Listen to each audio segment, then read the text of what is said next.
Gary Neville, who was sat right here just a week ago, and he joins us live now from the Etihad. Gary, Derby Day in Manchester, when neither team is in very good form and neither team looks like they're in the title race, certainly not United, does it feel different compared to maybe years gone by?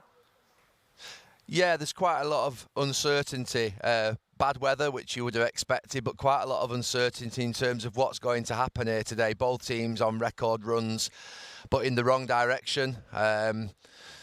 Talking about City first, only one win in 10. Pep Guardiola's worst run that he's ever had as a manager.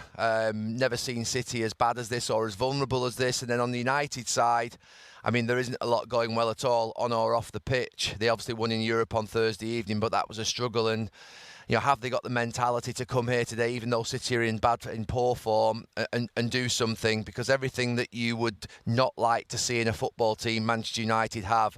They don't run very far.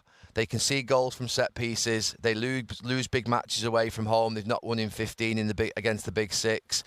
And they also, to be fair, don't win games coming from behind, which tells you that they've not got a great mentality. All those four things together, there is a real struggle going on in that dressing room at this moment in time. And you wonder whether today could be the day that they find something special. But it's, in my mind, unlikely, but I'm hopeful just as a United fan, I think. Yeah, you would be. From Manchester City's perspective, Pep Guardiola, as you said, 1 win in 10. Having to answer questions right now about his future.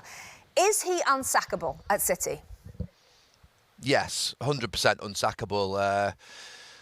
No way that the club would ever sack him. I think that they recognise what a great manager they have. They have one of the greatest managers of all time. Look, I find it quite normal what City are going through. I expect it to happen last season. These players have won 3 titles on the bounce. They've won a treble. They've then gone and won a 4th title last season in a row, which has never been done before in the Premier League. They've run 1,000,000 miles together and they've hit a brick wall. They've just hit a brick wall and they're just tired, fatigued, picking up injuries, aging together. It's very normal. It's happened before with great teams in the past, and I think we should expect it. I mean, maybe not as bad as losing all the games that they have and only winning 1 in 10, but he is unsackable, and I think what's happening at the moment, I expected to come last season and they went and won a 4th title. It's just come a season later, but it's been brilliant what they've achieved over the last few years together. It just needs a reconstruction, not a rebuild, just a reconstruction.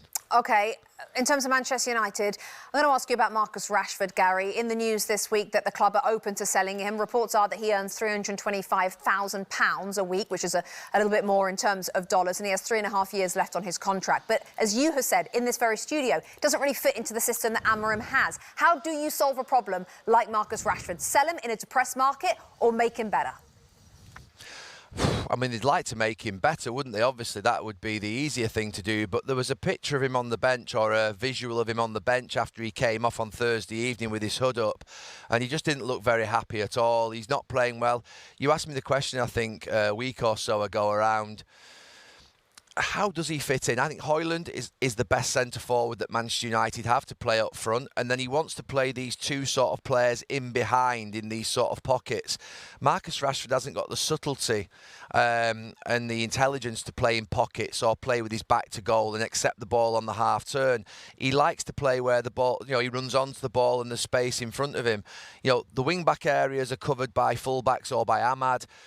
He's not suited to being out in that area because he can't get back at the back post. So I am struggling to understand how and where he fits into this system. He did score a couple of goals in the first few games under Amorim, but I think it's becoming quite clear now that it's a bit of a misfit, and it's going to become a bit of a struggle, I think, because Højlund is definitely the best striker they have. Yeah, it'll be interesting to see if he starts today. Gary, as always, thank you so much. Enjoy the game if you can. We'll speak next week.